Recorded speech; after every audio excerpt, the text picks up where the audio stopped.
进来。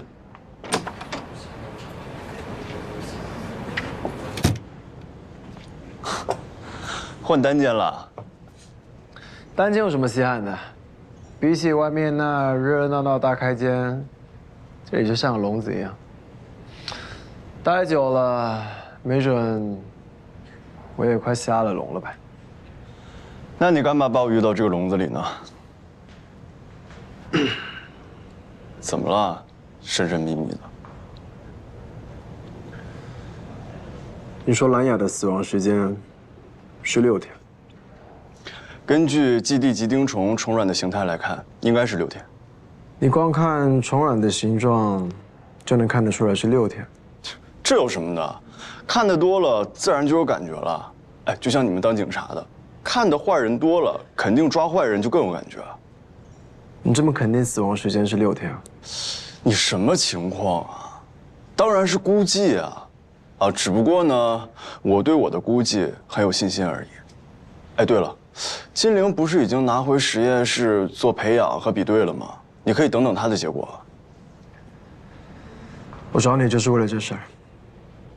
走。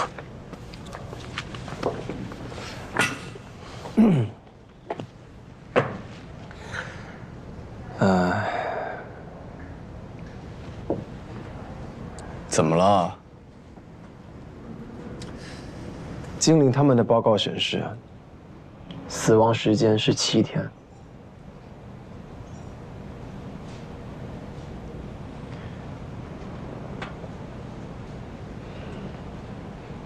倒也差不多。差很多啊！你应该知道，死亡时间差1天，那可不是小事儿。有多少人的命运会因此而改变？我当然知道。那我就想再问你一次，你是同意精灵他们的报告，还是坚持自己的判断？还是你觉得这其实都差不多？我当然是相信科学。对于我们这种搞专业的人来说，实验的结果才是结果。那就是你估计错了。不是，你把我叫到这里来，就是为了让我当着你的面承认我错了？那你承认你错了吗？不是，你到底什么情况啊？你不光神神秘秘的，你还奇奇怪怪的。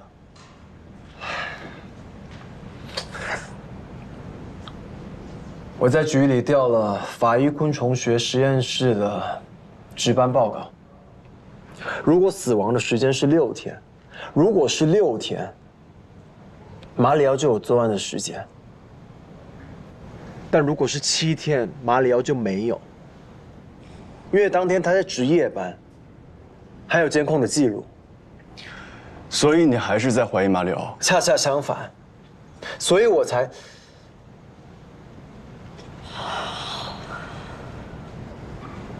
对不起啊，所以我才想当面听你说，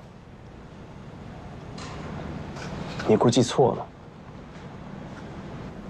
我坦率地说，这个法医昆虫学实验室在国内还是数1数2的，而且像你说的，这个实验报告是反复的、严谨的科学实验的结果，而不是简单的看一看、估计估计。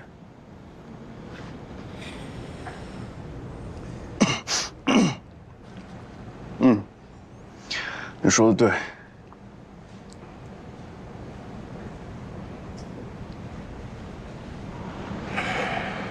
那就好。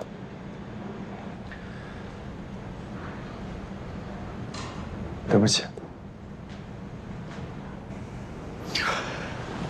但如果你要我说心里话的话，我依然还是会坚定地认为是6天，因为我相信我的感觉。所以你是在怀疑精灵的专业性、严谨性，还有他的敬业精神了。谭景天，马里奥他只是喜欢精灵，他并没有。如果你非要这样说的话，那我们也没必要做朋友。景天，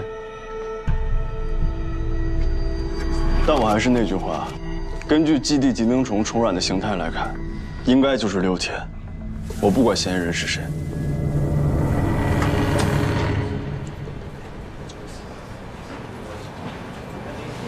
怎么了？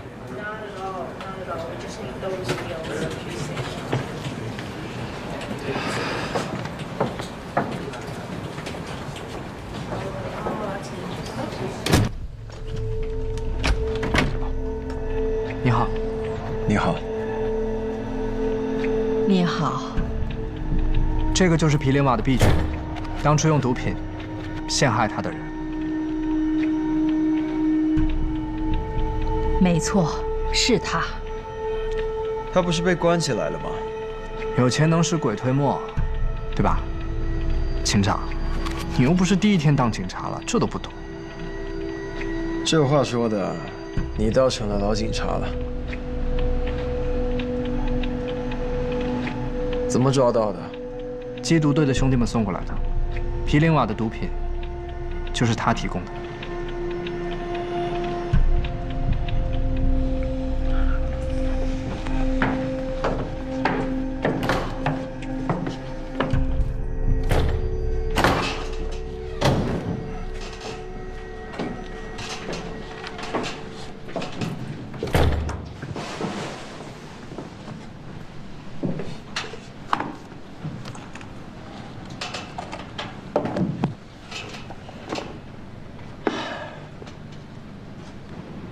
当初你用一针海洛因，害得皮林瓦身败名裂，现在你又用一针海洛因，要了他的命。你是有多恨他？恨，这个我倒不否认，我就是恨他，我恨死他了。所以你就杀了他？我没有。那天晚上，他抢了我的海洛因之后，我就再也没有见过他。我也不知道他在哪儿，直到你们抓了我，我才知道他死了。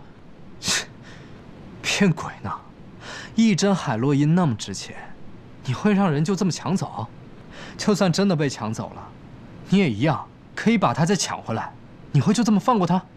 你是没看到，那天晚上，他就是个疯子，是疯子，他疯了。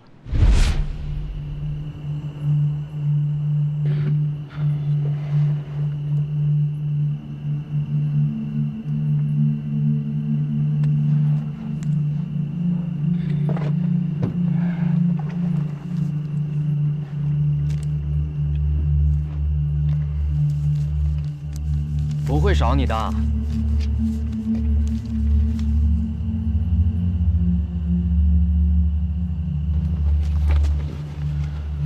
走了。别动！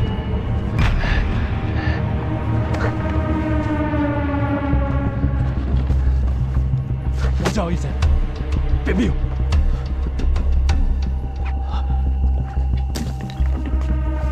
别逼我！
是毒贩，他一个流浪汉，就算找到你们，他难道还有能力从你们手里抢走毒品吗？我怎么知道啊？你们要是不相信的话，可以找那天晚上我那个上线作证啊，他也被你们抓了呀。再说了，我之前就知道他在坚持戒毒，现在又复吸了，我得配合他呀。我可舍不得杀死他，身败名裂，流落街头，成为被唾弃的流浪汉，这才是他最好的结局。毗陵瓦是成了一个流浪汉，那你呢？你不也从一个恐惧演员变成了一个瘾君子，一个毒贩，一个罪犯？从此以后，你也只能在监牢里度过余生，你的人生也毁了。你真是害人害己，你知道吗？那我也乐意。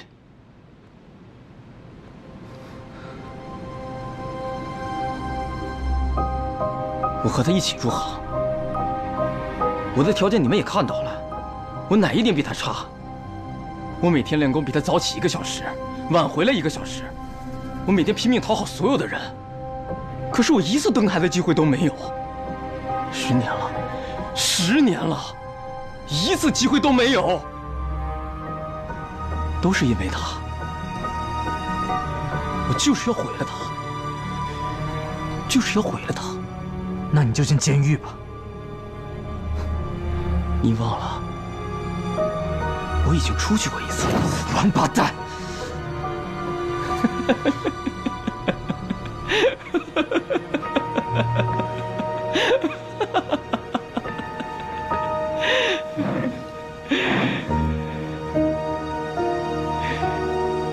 你给我听好了，只要我们俩还在，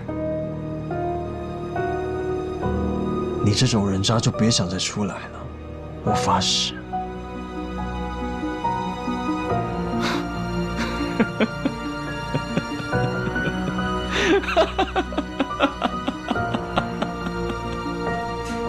我有个问题始终想不明白，就是毗陵瓦怎么就会想到用蚂蚁怪圈这个方法来制造他杀现场的？今天，我敢跟你打赌，就算你天天学习，天天都看见蚂蚁窝，也未必能想到这种方法呀。不用赌，我也想不到，对吧？罗摩衍那的作者是已至仙人，已至就是蚂蚁洞口的土堆。懂了。现场有蚂蚁洞，制造蚂蚁怪圈的蚂蚁应该就是那些洞里的。那就是了，一定是罗摩王子看到了那个蚂蚁洞，已至仙人附体，福至心灵，想到了用蚂蚁帮他召唤你们这些哈奴曼呐。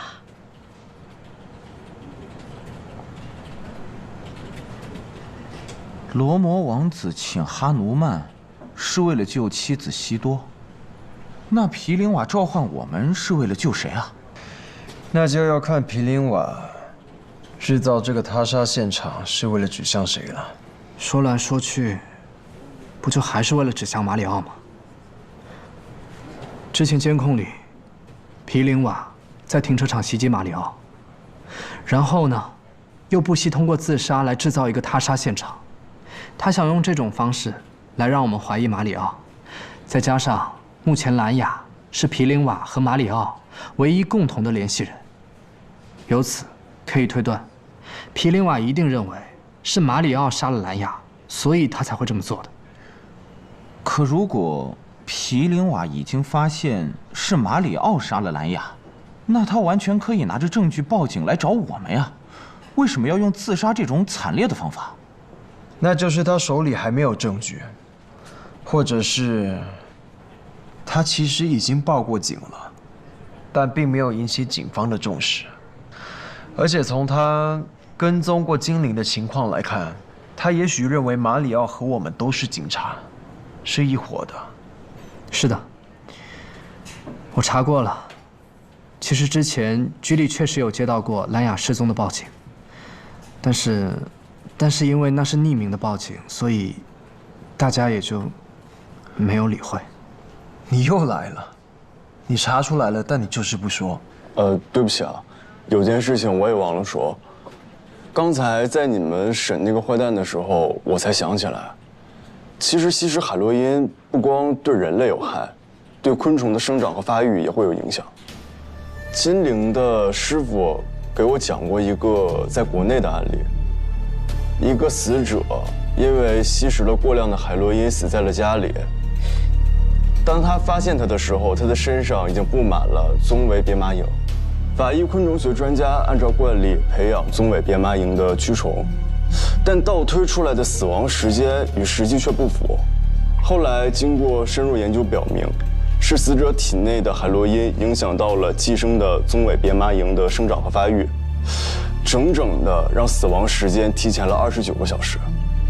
你是在怀疑法医昆虫学实验室的实验蛆虫被喂食过海洛因，所以实验报告的结果比你估计的提前了1天。我也是突然想到了这一点，具体的可能需要调一下实验样本，重新检验再看一下。那我是打给经理。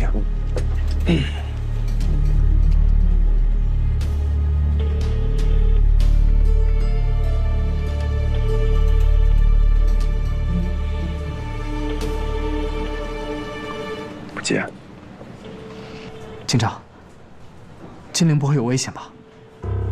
如果兰雅是马里奥杀的，那素潘和宗拉维蒙应该也是他杀的。那金陵，警长，我得去找他。等一下，等一下，你去定位一下金陵的手机，快去。好。喂，金陵。喂，金陵，你还好吗？我挺好的呀，你呢？我也挺好的。马里奥呢？在啊，你找他吗？他在干嘛？他在干嘛？他在另一区啊，要我叫他吗？没事儿，见面再说吧。我晚上去接你下班。这么好啊，那我就给你个机会，晚上见。晚上见。也是啊，马里奥，他右脚是有小脚趾的。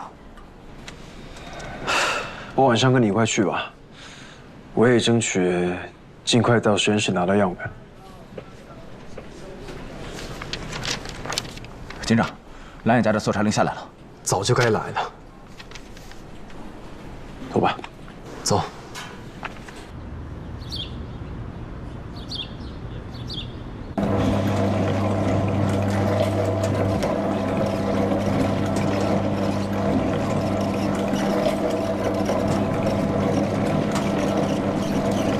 经理，哎，跟我出去一趟。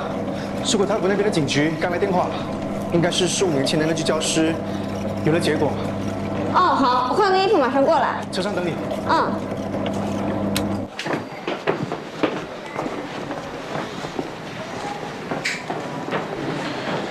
根据昆虫协会提供的线索，兰雅已经失踪10天了，死亡时间不管是6天或是7天，凶手都已经折磨兰雅好几天了。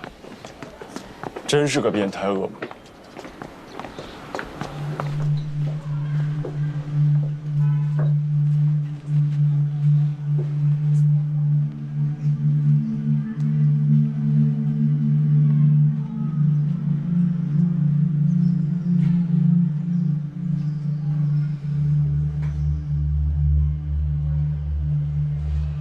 果然是专业人士啊！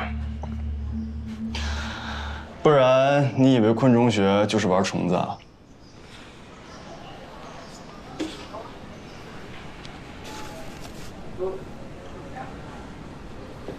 这是什么？如果我没看错的话，这应该是白女巫夜蛾的翅膀。白女巫夜蛾？这是一种非常巨大的蛾，而且十分珍贵。不知道为什么被主人给烧了，按理来说应该是舍不得烧的。这瓶子我好像在哪见过。这是便携毒瓶，一般研究昆虫的实验室都有。毒瓶？这种便携毒瓶分为2种，一种是潮解性毒瓶，一种是挥发性毒瓶。这一瓶就是潮解性毒瓶。潮解性毒瓶里面有剧毒的氰化物，非常危险，只有对取证要求特别高的专业特许实验室才会有，比如说法医昆虫学实验室。而且这种毒瓶都是登记在案的，你看这儿 ，CAL 应该就是丽莹，45应该就是编号。这就对了，我在精灵实验室见到就是这种瓶子。别动，小心有毒。是逗我玩呢？这些便携潮解瓶里面装都有氰化物，都是标好号登了记的。那为什么会在蓝雅这里？像蓝雅所在的昆虫学会这类一般学术类的昆虫研究所，或者是昆虫民间组织，按理说应该使用的是挥发性毒瓶，应该不可能有这种潮解性毒瓶。我给精灵拍了照片，问他就知道了。哎，我觉得我们有必要去一下他们的实验室，我给精灵打个电话。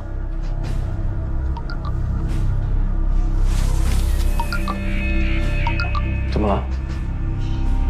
精灵跟我说，他和马里奥去素可泰府下面的一个警局，说15年前的女教师有线索。你给精灵打电话，叫他不要去。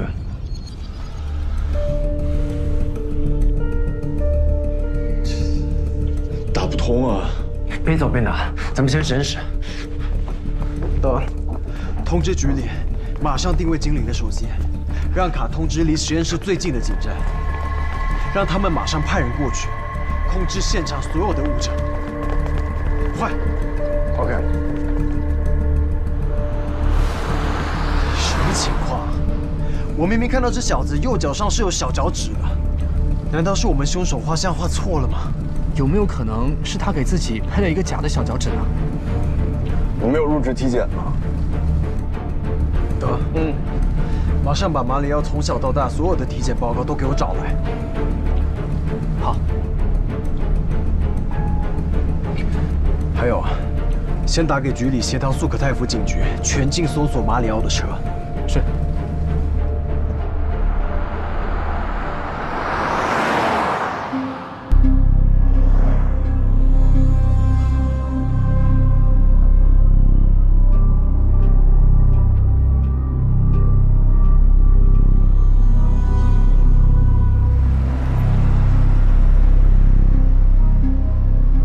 警长，找到马里奥的家了，发给我。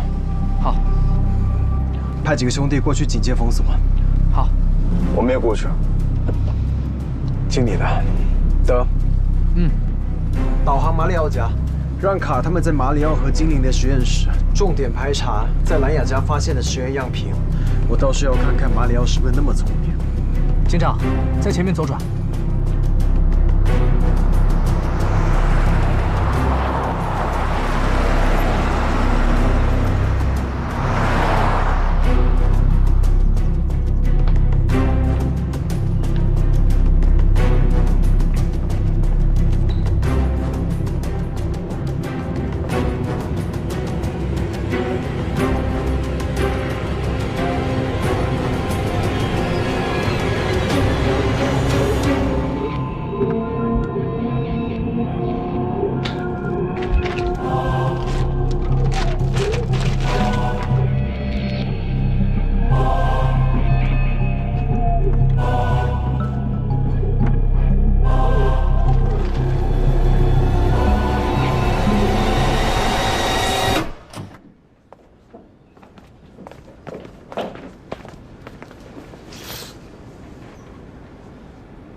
警长，这是谁啊？不知道，但肯定对他很重要。把电脑打开。是。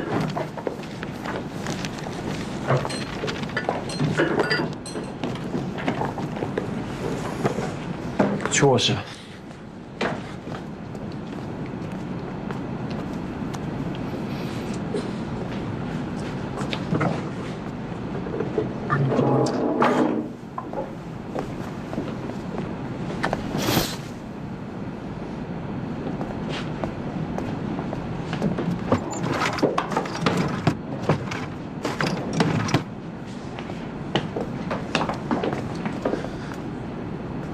警长，说，卡说那个便携毒瓶，就是马里奥实验室的。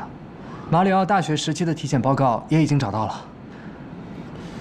他确实没有右脚的小脚趾。慢性生命，非常熟悉昆虫，右脚没有小脚趾，一条都不差。这个王八蛋！金灵呢？金灵找到了吗？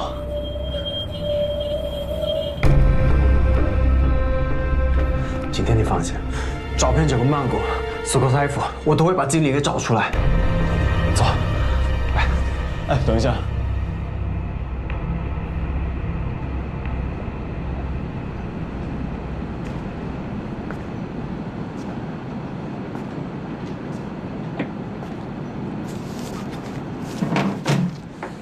怎么了？这是一本很奇怪的书。为什么奇怪？这么说吧，这是一本对女性很恶毒的书。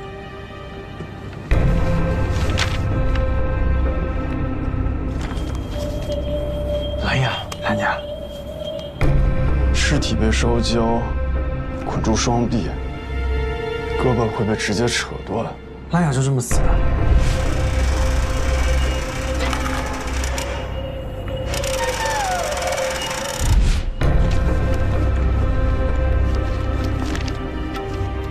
从拉为毛，永刑，永刑，把人捆成球丢进河里，如果没沉没就是女巫，如果沉没了，就说明不是，说明上帝以水的形式接纳了她。这应该就是折磨宋拉维蒙的方式。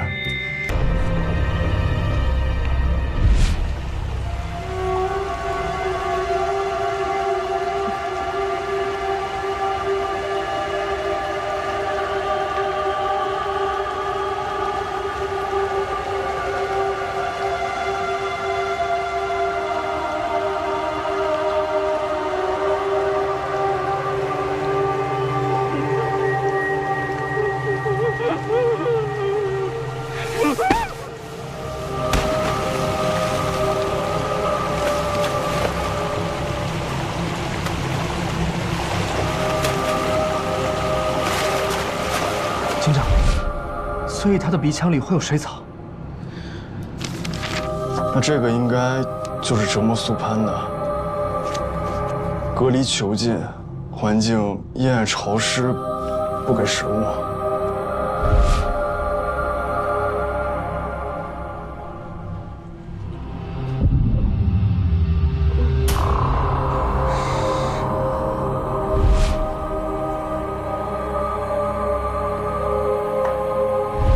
这马里奥为什么这么折磨他们？为什么啊？因为他们都是女巫。女巫？这本书里所有的行刑方式，都是针对女巫的。因为女巫的血是不纯洁的，会污染环境，所以最后他们才会都被烧死。而让人流血是圣罪，女巫根本没有资格得到这种司法。那马里奥是怎么觉得他们就是女巫呢？这个我就不知道了。那精灵也会被烧死吗？别胡说！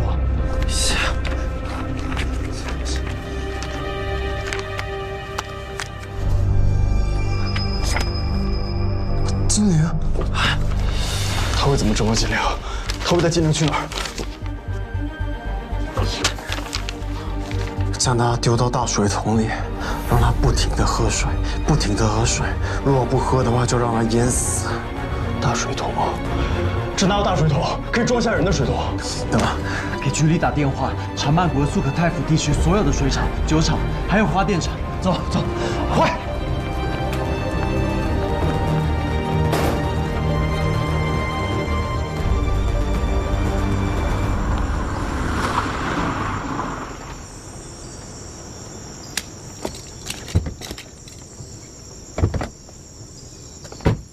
我去后备箱拿点东西。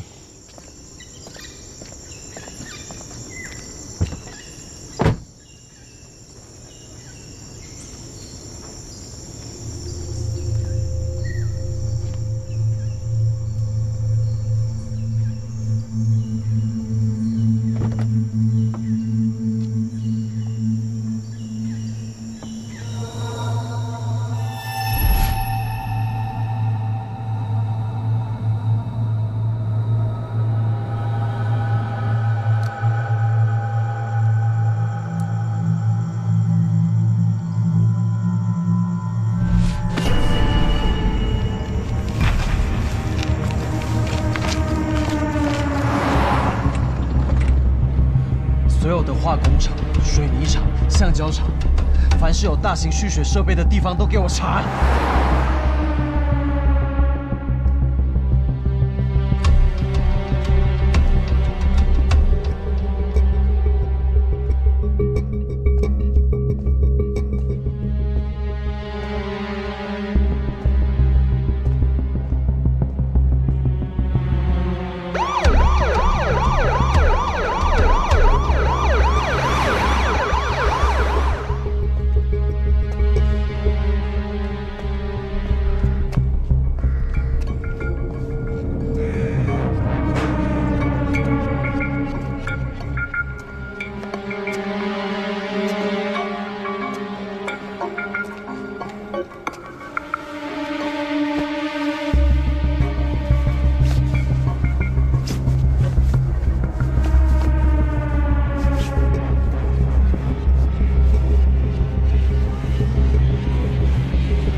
你不是一直都很想知道那具焦尸是谁吗？本来我以为她是我的妈妈，后来我才知道，她原来是我的养母。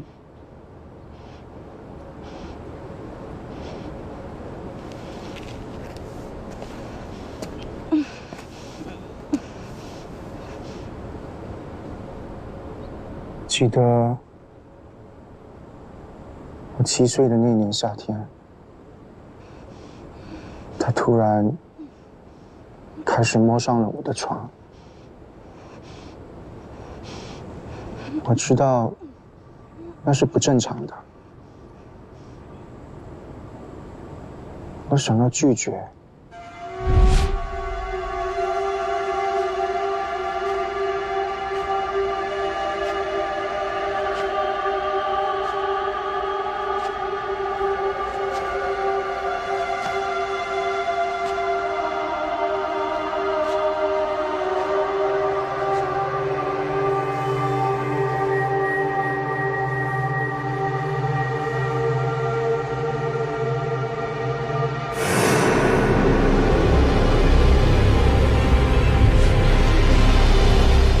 怪不得我妈不见了，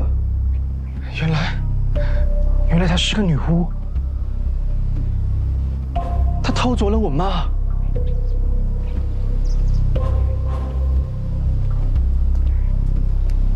她偷走了我妈，她偷走了我妈。我想要杀了她，我想要为我妈报仇。后来我找到了一本专门教我怎么杀女巫的书。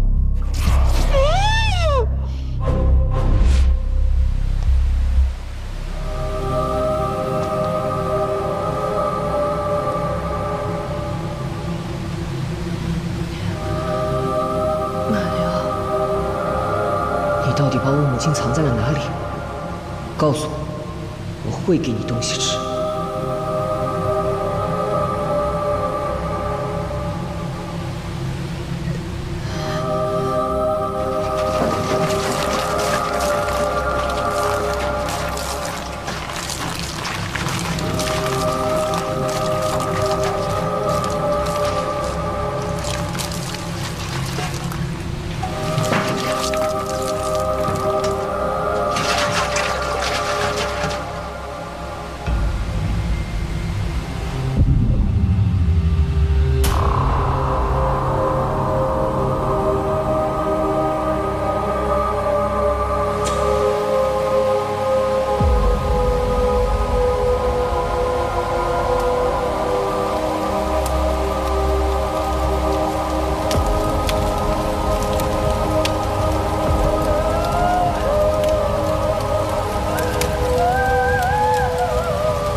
我把那个偷走我妈的女巫给杀了，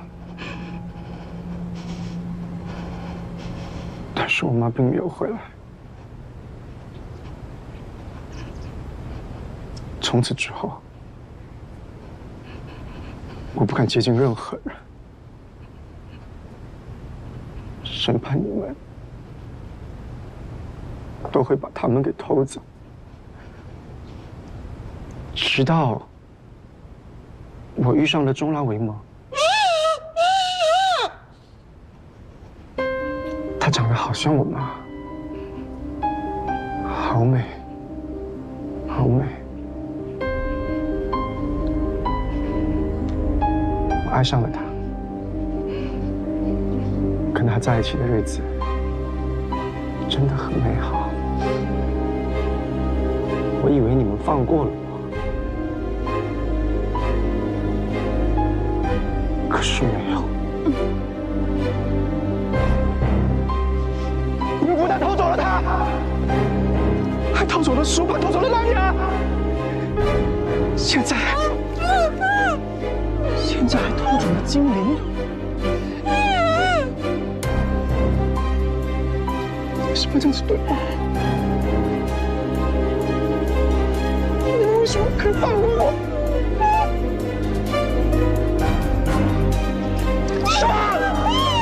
精灵在哪里？精灵在哪里？还给我！还给我！还给我！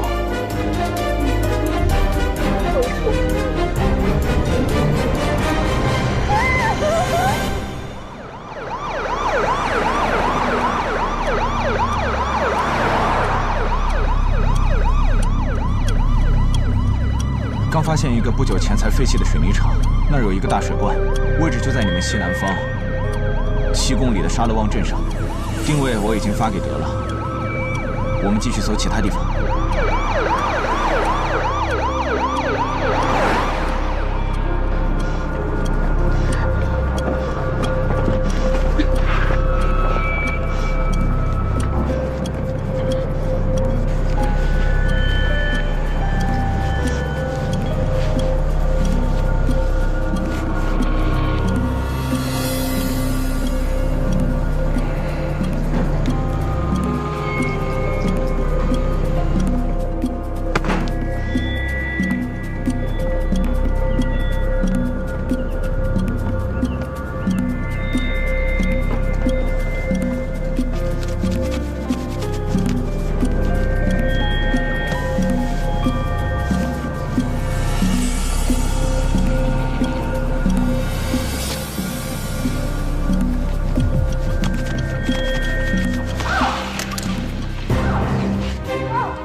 人呢？他们人呢？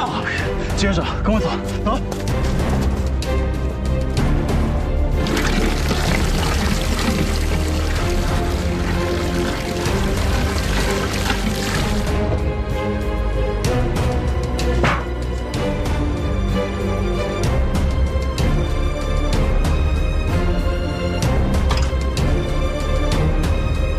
你到底把精灵藏到哪儿了？不说的话，就让你喝水。 不停地喝水。我就是精灵，你这个疯子，这个变态狂！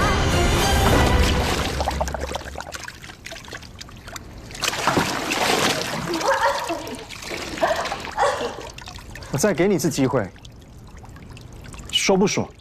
到底说不说？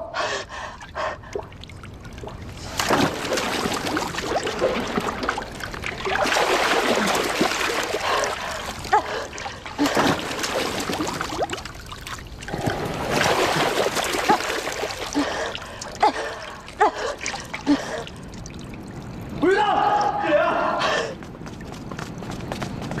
举起手来，这里啊！许天，马里奥，把精灵放下来，不然我会开枪的。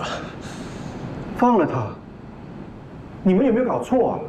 她不是精灵，她是女巫。我在帮你们抓了她，我在帮你们。你们现在要我放了她，你们到底是不是为民除害的警察呀？少废话，快放他下来，不然我就开枪了。开啊！开啊！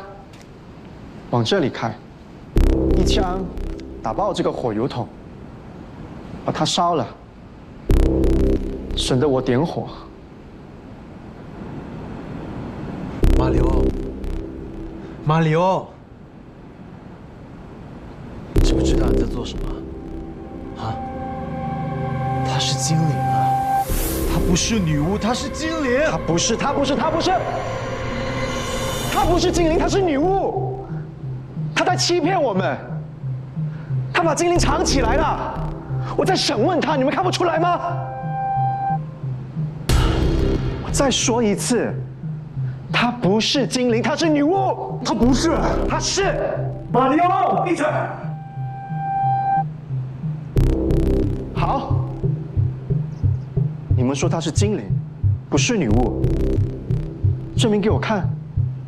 如果可以证明她是精灵，我就把她放下来。要是不能，我必须把她给烧了。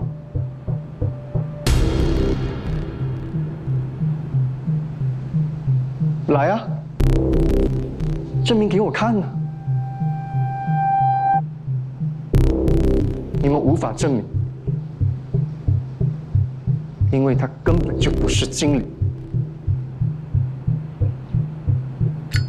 她就是女巫。我可以证明。怎么证明？你们别过来，别动！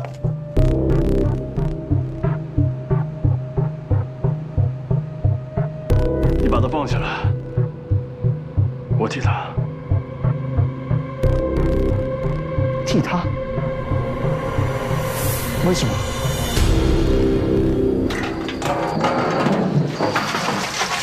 不要！不要！不要！不要！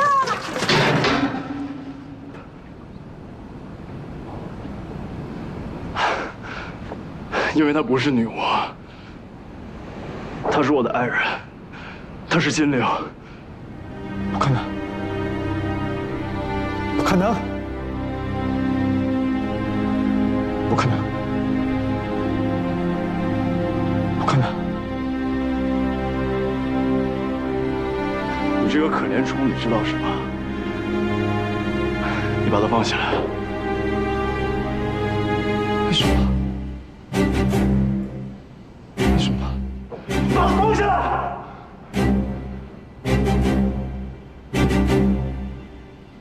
我就证明给你们看，她就是个女巫。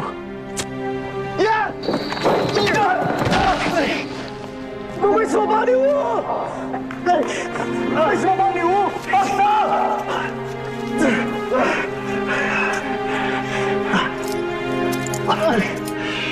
放手！没事了，没事了，精灵。你不要哭！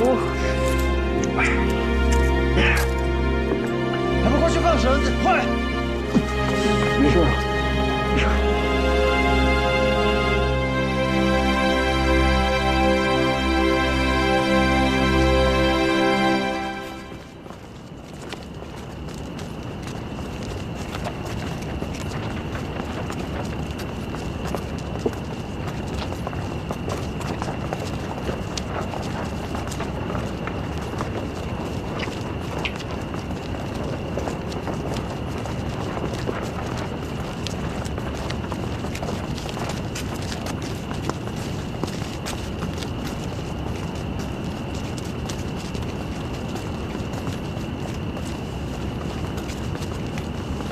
等一下，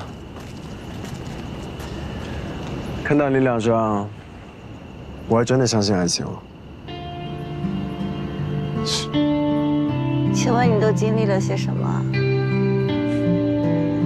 走吧。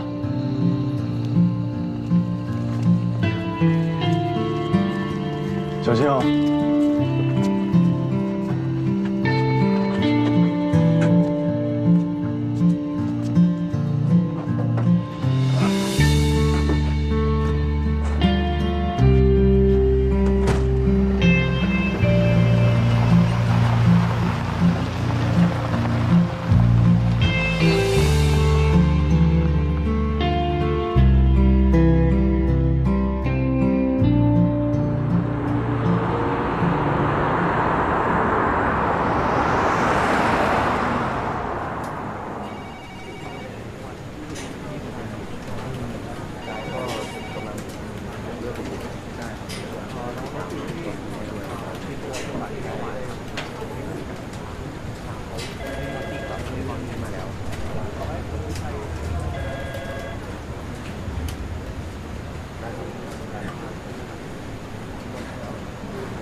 这位就是那具15年的焦尸本人。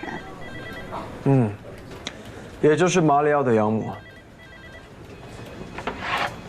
也就是这个人。景天，你有印象吗？嗯，马里奥房间里的油画。对，也就是因为这幅油画，让我们比对出这个女人的照片，也知道了她以前曾经生活过的地方。这个女人确实失踪了15年，但更奇怪的是，这15年一直都没有人报案。但是我比较好奇的是，为什么马里奥小年纪就可以这样残忍地杀害他的养母，然后一直貌似正常的生活着，直到15年之后开始杀人，这一杀就是3个人，差点就成4个了，幸亏你们来得及时。幸亏你那么勇敢。今天你可真会聊天，难道不是吗？是呀，当然是啊。哎，对了，德怎么没来啊？哦，德啊，他去参加国际刑警组织的一个培训去了。哦，回到刚才景天的问题吧。从马里奥的养母，到宗拉维蒙，到素潘，到兰雅，都被马里奥当成是女巫折磨并杀害的，也包括精灵。从那个废弃的砖厂的情景，我们也都亲眼看见了。我们和专家会诊了一下，马里奥他应该是患上了一种怪异的精神疾病，叫卡普格拉综合症。这种病也被称为冒充者综合症，是精神分裂症的一种。目前的研究表明，是由于视觉信息从梭状回到杏仁核到边缘系统的线路受损而产生的。有这种病的人有一种情况，会觉得自己的爱人被一个具有同样外貌特征的人所取代了。这种患者常伴着严重的暴力倾向。那也就是说，当他爱上一个人的时候，反倒觉得这个人不再是他的爱人了，并因此伤害他。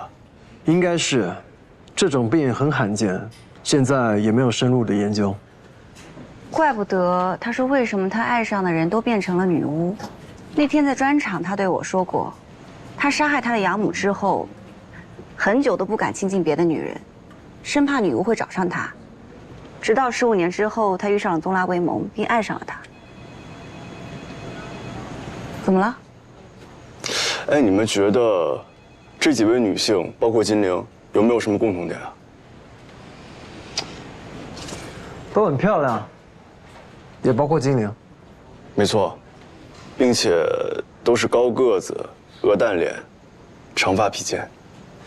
你是说，都像马里奥的养母？那就是他一辈子都没有走出童年的阴影，包括后来得上了卡普德拉综合症。那难道就因为他是精神病患者，就得不到应有的惩罚吗？目前他还需要进一步的确诊，如果是的话，他就得在精神病院度过他的一生。哦，对了，我们在马里奥的大学找到了他的体检报告，他的右脚确实没有小脚趾。但他为了让他自己走路平衡，他做了一个假交卷。那我明白了，那次他突然给我放假，就是因为他担心我会通过法医人类学的相关途径找出那具15年前焦尸的真相，所以他让我离开，好转移这具焦尸。这次又以这具焦尸为由把我骗了出去。应该是我那天用椅子砸了他的小脚趾，这举动惊动了他。哦不，应该是他确实爱上了精灵。反正不管怎么样，我还是要感谢马里奥给你这个假期。是的，我们还揪出了8次。最主要的是加深了我们的感情，也更让我相信了爱情。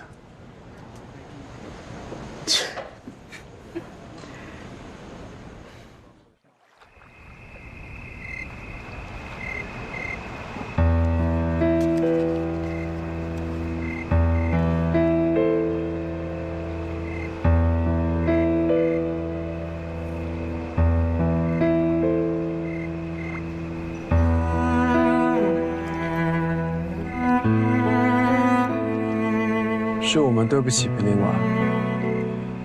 要是我们早点重视到他的报案就好，也许他就不会死。也许我们还能早点抓到马里奥。那他为什么不直接到警局报案呢？他会以吸毒者的身份被抓起来，这样他就更没有机会找到蓝雅。从监控视频上看，也许在他眼里，你和我，包括警察，都和马里奥是一伙的，所以他才会绝望到用那么惨烈的方式来针对马里奥。爱情才是伟大的爱情。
今天是个光荣的日子，由于瓦拉里洛警长能够成功侦破多起案件，特授予最优秀警司荣誉称号。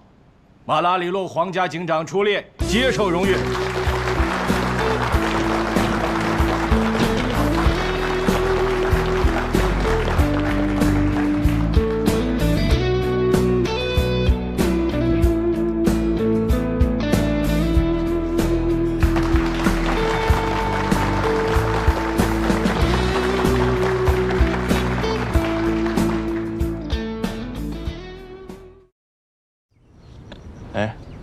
阿姨怎么样？挺好的。哎，你这算是在铺垫吗？没有，我是真的关心她呀。那你这大老远把我叫过来，就是为了问我这个呀？问你这个也没什么问题，对吧？明白，你是准备当上门女婿了呗？荣幸支持。景天，你真的变了，变得越来越会聊天了。我不是会聊天，只是敢把心里话说出来了。我觉得你也变了。我怎么变了？我觉得来到这里之后，你变得越发没有底线的理解我包容我、鼓励我，甚至是保护我。这些我都知道，我也都能真切地感受到。有一段时间里，我惧怕真相，我觉得真相在我面前就是无尽的深渊，我随时都有可能被吞没。因为畏惧真相而畏惧生活，甚至惧怕和你在一起。不过幸亏有你在，有你陪着我一点一点走出来，一点一点变得强大起来，让我不再惧怕。首先就是不再畏惧跟你在一起，因为我坚定地相信我可以保护好你。有我在，无论是谁，发生什么样的事情，我都不会让你受到伤害。我一直坚信。还有就是，别说话，吻我。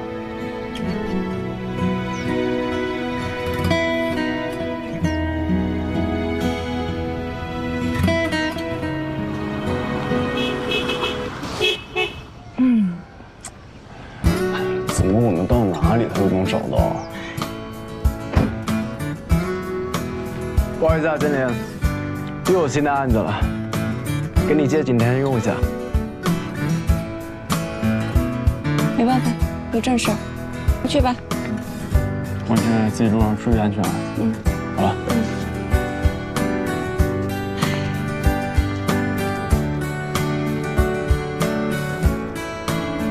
他到底是你男朋友还是我男朋友啊？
他是马里奥。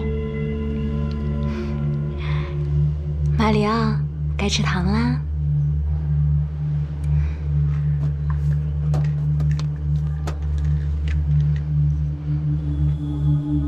张嘴。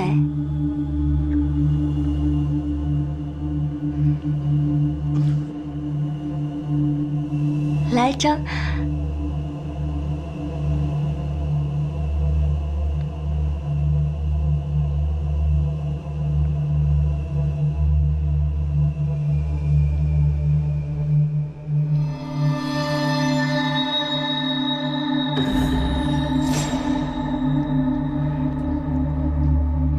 咽下去，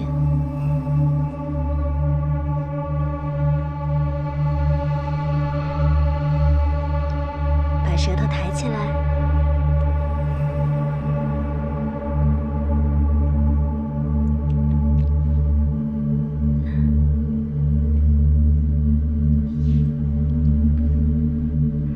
这就对了。